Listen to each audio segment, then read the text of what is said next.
기억에 남는 애니메이션 하나를 꼽자면 저는 바로 이 작품을 꼽습니다. 지브리의 센과 치히로의 행방불명.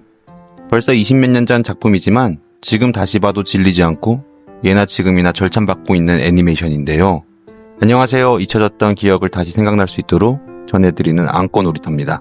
오늘은 센과 치히로 행방불명의 비하인드 내용인데요. 더 이상 말이 필요 없는 작품임에도 모두가 알 수 있는 혹은 몰랐던 숨겨진 비하인드가 있어 빠르게 살펴보겠습니다. 첫 번째, 스위트피. 처음 장면에 치히로는 꽃다발을 들고 차 안에 있습니다. 그 꽃다발의 꽃의 이름은 스위트피라고 합니다. 스위트피의 꽃말은 추억, 나를 기억해주세요 라는 뜻이라고 합니다. 두 번째, 치히로 엄마 아빠 캐릭터 설정. 치히로라는 캐릭터는 미야자키 하야오의 친구 10살짜리 손녀를 보고 영감을 얻은 캐릭터라고 합니다. 치히로의 아빠는 실제 미야자키 하야오의 친구를 보고 아빠 캐릭터를 그려냈다고 했습니다. 얼굴뿐만 아닌 행동도 비슷하게 묘사했다고 합니다. 치히로의 엄마는 지브리 스튜디오의 스텝 중 한 명을 모델로 참고했다고 합니다. 특히 밥 먹는 모습을 가장 비슷하게 묘사했다고 하네요. 세 번째, 오마주와 콜라보. 미야자키 하야오는 애니메이션 제작사 픽사의 작품을 좋아해서 픽사의 램프 룩소 주니어를 오마주했다고 합니다. 그래서 픽사에서는 토이스토리 3편을 제작할 때 미야자키 하야오 감독에 대한 존경을 표시하고자 그가 제작한 영화인 토토로 캐릭터를 카메오로 넣고 싶다는 요청을 넣었고, 이를 허락하여 토이스토리 3의 장난감 인형 중 하나로 출연하게 됩니다. 네 번째, 아우디 차량. 영화 초반 치히로 아버지가 운전한 자동차는 아우디 A4 카트로 1세대 모델이며 미야자키 하야오 감독이 실제로 타던 자동차였다고 합니다.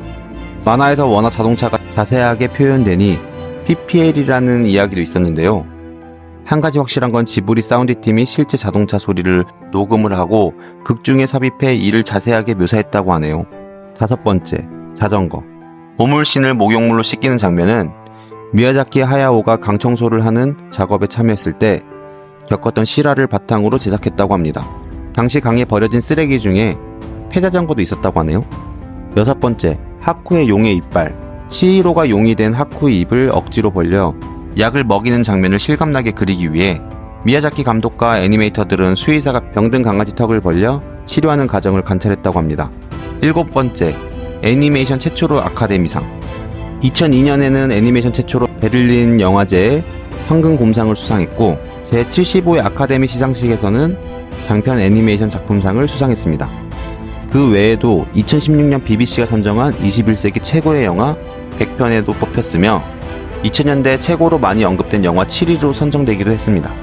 이런 사상 최고의 흥행의 미야자키 하야오 감독은 어린아이들이 즐겨볼 것이라는 생각은 했으나 여성과 노인을 포함한 여러 계층에서 같이 즐겨주실 줄은 몰랐다 라고 밝혔습니다. 여덟 번째, 하쿠와 이별. 하쿠는 이승세계로 돌아가려는 치히로에게 지나왔던 터널을 다시 건널 때까지 절대 뒤를 돌아보지 말라고 경고합니다. 하지만 치히로는 궁금한 마음에 뒤를 돌아보려 살짝 고개를 돌리려 했는데요. 이때 다시 머리끈이 반짝이며 치히로는 이내 마음을 다잡고 이승세계까지 가는데 성공합니다. 이승세계에 무사히 도착한 치히로, 무수한 모험을 했던 저승세계를 꼭꼭 감추어 놓은 터널을 보며 감상해졌는데요. 마지막으로 머리끈이 반짝이니 무슨 일이 있었냐는 듯이 무덤덤한 표정으로 변하는 치히로. 아마 머리끈이 저승에서의 기억을 없애고 치히로를 영원한 치히로로 잘 살아가도록 도와준 것 같습니다. 마지막 장면에서 다시 터널 앞에 석상이 나타나는데 얼굴에 모습을 하고 있던 석상이 그 모습이 온데간데 없이 사라져 있습니다. 아홉 번째, 전철을 타고 있던 검은 사람들. 검은색인 이유는 살아갈 희망도 미래도 없기 때문이고 도중에 여기 있는 것은 자살을 단념하는 사람이 내리는 곳이라고 합니다.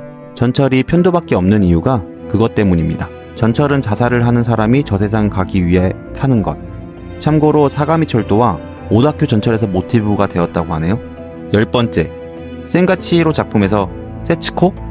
바다 위를 달리는 우나바라 전철에서 제네바의 집으로 향하는 도중 누마하라역 홈에서 여자아이 한 명이 누군가 기다리고 있습니다. 다른 승객들처럼 몸이 반투명하고 얼굴도 잘 안 보이지만 단발머리의 여자는 반딧불이 묘에 나오는 세츠코라고 합니다.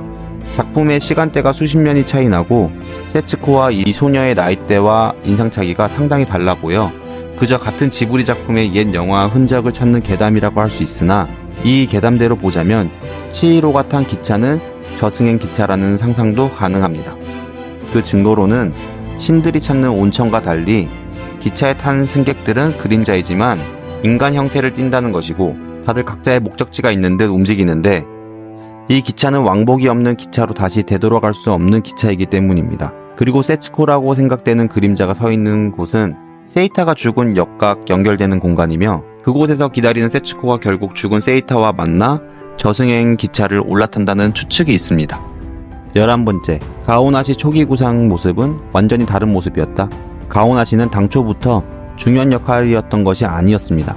그냥 정말로 조연이었고 그런데 갑자기 제작 도중에 중요한 캐릭터로 변경되었고 스케치 그림에는 후반 중요 인물이라고 적혀 있습니다. 위에 이미지는 초기 가오나시 모습이라고 합니다. 개인적인 생각으로는 현 가오나시가 나오길 잘한 것 같습니다.